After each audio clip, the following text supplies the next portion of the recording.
Wardrobe a particular problem this morning in that I have three different, maybe four Adam Schiff t-shirts. I stand with Schiff. That's right. I chose one of the you might think it's okay, I don't, Chairman Adam Schiff t-shirts. That was from 7,000 brilliant speeches ago. And I have so many t-shirts because he is my personal congressman, my smooth jazz congressman, my hero. Yes. Tomorrow we have a real president, Martin Sheen, on the show. Today we have a future president. Good morning, Chairman Adam Schiff. Good morning. It's good to be with you. You heard all the Mr. Smith Goes to Washington comparisons to all your amazing speeches, right? I heard some. I'm still chuckling over a smooth jazz congressman, though. That's stalked me for years now. Could be the smooth jazz president. I'm just saying. Yes. I've heard a lot of that. Chairman, thanks so much for doing this. By the way, you're doing another town hall tonight. I got a robocall from you, and I was so confused in quarantine. I'm like, is my show on now? Is Adam calling in? Oh no, he's on just my robocall because he's my congressman. So you're holding another town hall tonight, right? Yes, I am. Tonight at 7 o'clock in the evening, and we'll be dialing through much of my district, but others can call in at a number on my website. We'll have a couple of health experts on from UCLA to answer people's questions. But in a time with a lot of bad information out there, we're trying to push out some good information about what to do to be safe, but also what's in this economic relief package.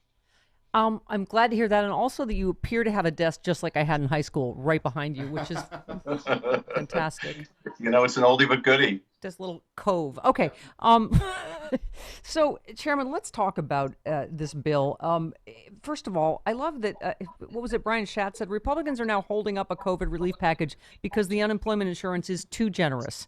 I mean, this notion that people are going to love this, and they're going to just take the money and not want to work if we take too good of care of the regular worker is so absurd. It is, and frankly, what I would love to see happen, and I was pushing as much as I could in this direction, is to have the government guarantee payroll, guarantee a significant percentage of payroll, and that way you avoid layoffs. People might be furloughed if they're not able to work, even from home. But the advantage of keeping people on payroll whenever and wherever you can is then it's much more disruptive when we get past this virus. People don't have to go out and job search because they already have a job. But as you say, people want to work.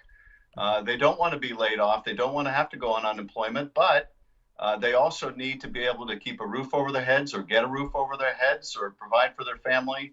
And the same crowd that's now complaining about paying unemployment compensation was the crowd that brought us a $2 trillion tax cut for very wealthy people and corporations. This disaster relief, and that's really what this package is, a disaster relief package, is about $2 trillion.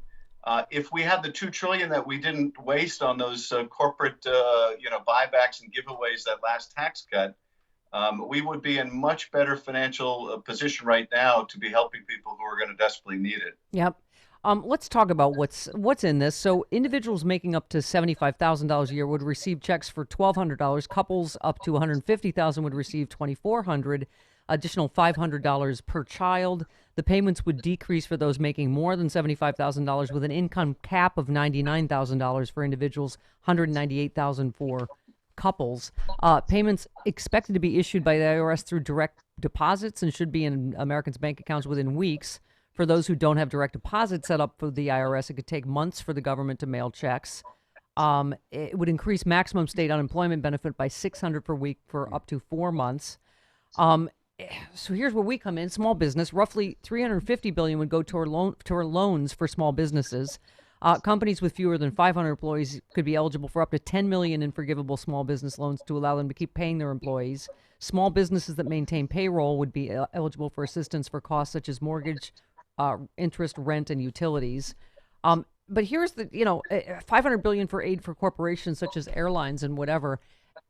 I'm biased as a small business chairman, but everybody's kind of going, how come the people that did the CEO payoffs and the buybacks, right, get like no strings attached, huge bailouts when they have all these assets and whatever? And those of us are going in small business are saying, how do we stay alive, let alone be able to pay back a loan, right? Yeah, no, absolutely. And in fact, the Senate bill, the original Mitch McConnell, Donald Trump bill, had that $500 billion fund with basically no strings attached. Yeah. And when the president was asked, where's the oversight, his answer was, I will be the oversight. Yeah. And no one better than Um, you understands how calming that is. Yeah. yes, exactly. Well, that was obviously going to be a complete no deal. And so there are a number of changes in the bill. Most of us in Congress, frankly, are still looking at those accountability protections. It sets up an inspector general. It sets up a bipartisan congressional oversight panel to make sure that Treasury, Steve Mnuchin, and Donald Trump simply can't use that fund to reward friends and punish enemies. We do want to keep, the workers afloat in those large industries, and we want to make sure that those critical industries don't go away. But you're absolutely right. We've had such a bad experience in the past with relief where they essentially used it for the advantage of the corporate executives and to the detriment of their employees. Had they made a more sensible investment of the relief they got before, they may not be in quite as dire a situation. Now, they would still be very hard pressed because people can't travel right now, at least not out of the country, and it's difficult traveling domestically. But we're going to have to make sure that there is a very careful eye on anything given to large industry. Of all the amazing speeches you've given, Chairman Schiff, how many times have people mentioned to you? It doesn't seem like forever ago, and what was it, a couple months ago, when you stood in the well of the Senate and you said, in a crisis, you can't count on this president doing the right thing. He will only do what's right for himself, or some version of that, right? You said it better. You said it better. Say it again. What was No, that's absolutely right. This is a bad precedent to have when things are going well. And up until this pandemic, all the crises were essentially crises of the president's own making. But now we are in a bona fide disaster, natural disaster, a pandemic that we could have taken very strong steps early on to severely mitigate. But of course, one of the things the president did was disband this pandemic response unit in the National Security Council. Yeah. And, I suspect the reason he did that was because it was done by the Obama administration. And this is such an insecure president that anything his predecessor did had to be bad, and everything he did has to be different and better. The result is tragic, and that is we lost valuable time. We didn't stand up to testing. The administration kept, happy talking this. Oh, we're doing very well. We only have a few cases. We can prevent it from getting here, et cetera. And those weeks were critical, and we lost them, and we won't get those back. And now you see the president already dithering, already going weak in the knees in terms of maintaining the precautions that health experts and epidemiologists tell us that we must do if we're going to hope to avoid the worst besiegement of our healthcare facilities, our hospitals, our clinics. And here's where, Donald Trump doing what's good for Donald Trump comes in. He's been, so focused on the stock market, so focused on, this artificial deadline of Easter, because presumably he thinks it's politically beneficial to him, that, we don't have the confidence that he's going to maintain the recommendations of people like Anthony Fauci. I'm sure you've seen this, Chairman Schiff, that this whole, the states, two-way street, states needs to be, they need to be nice to us. Literally, people, the hashtag is quid pro coronavirus. Yeah. I mean, it's literally everything you said about Ukraine. You cannot trust he will do what's right for the American people. He will do what's right for himself. And the fact that, I get that we're in a current crisis that you're dealing with, but I mean, I can't imagine what it's like being chairman of the House Intelligence Committee, knowing that once again, just like Russia, he did not listen to our intelligence officials that told him, right back in January, warned him. He listened to a dictator again. He listened to President Xi, and initially was saying he's doing a great job, and I believe what he says. I don't believe our intelligence, and the fact that he was deliberately holding down the testing to help his reelection. It's Ukraine all over again. Is it just a different version? Well, it is certainly similar in the respect that the president is, once again, doing things that benefit him or affect him or personally rewarding people that will do what he wants, say nice things about him. And, that statement, that ominous statement, basically vis-a-vis the governors of New York or California, that, hey, if you want the help of the federal government, as your people are dying, you better say nice things about the President of the United States because it's all about Donald Trump. Well, it's not. It's about the American people. And right now, they're facing a crisis like we haven't seen in a very, very long time. And we need the president to rise to the occasion, but, failing that, because that's just not going to happen.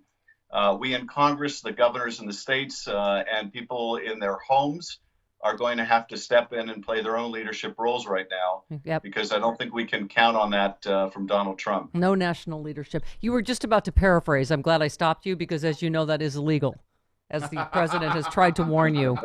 Yes, that's right. You're about to paraphrase. Do me a favor, yes, though. He does not like to be mocked. I think I found that out. Weird being able to see you on camera. You seem not at all shifty to me. Okay. Oh, God. How does my neck look today? Yeah. Perfect. Just like I've always said. I need that for a promo. And not at least like a pencil of anything I've ever seen. Okay. You tweeted, you're always dead on Twitter and elsewhere, Chairman. You said, first, Trump fails to take coronavirus seriously, losing precious week. Then he claims he's a wartime president and follows expert advice. Now he's going weak at the knees, watching Fox and debating deadly laxity. Leaders make tough calls for the greater good. You said the same guy who said, I alone can fix it, then said, I take no responsibility. So, here we are. We know what to do. We've seen it in other countries. We have to stay at home. We have to flatten the curve. We have to test. And the other thing I know you've heard of, this is the headline, medical equipment market descends into chaos.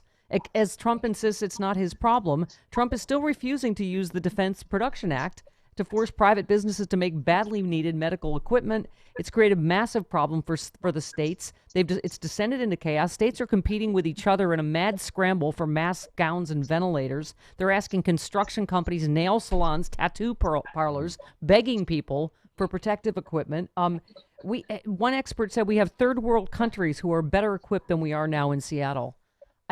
This is where his leadership has brought us, right?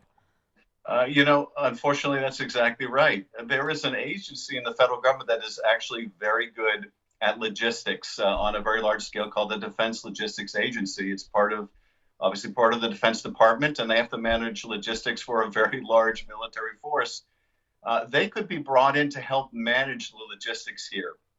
As Governor Cuomo was saying the other day, New York City is being really hard hit right now. It may be San Francisco or Los Angeles in a couple weeks. And if the country were able to cooperate and sequence where the ventilators are when they're most needed, we can get through this with a minimum of pain and loss of life.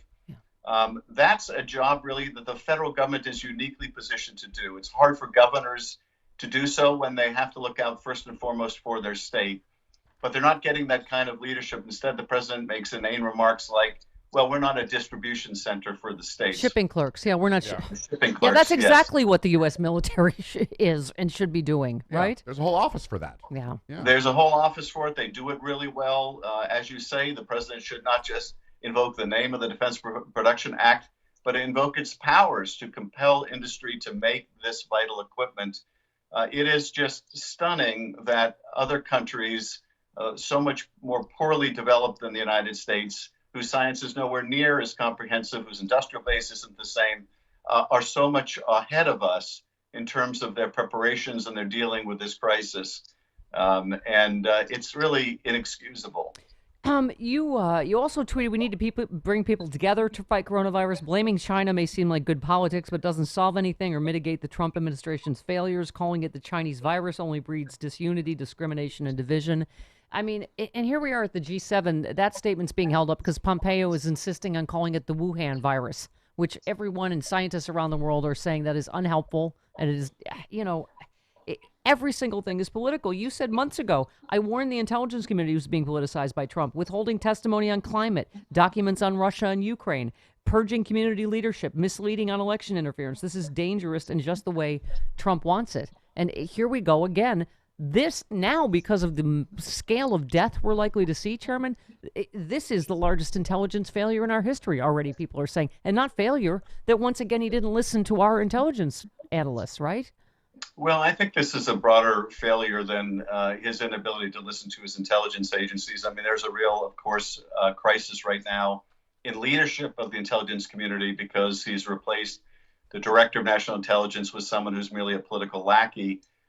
This is a broad failure to listen to a broad cross-section of experts, healthcare experts, pandemic experts, experts from the WHO, people that specialize in confronting pandemics. And that crisis began really before the coronavirus with the disbanding of this office, the failure to prioritize, even though people were warning, hey, this could be a principal danger facing the United States.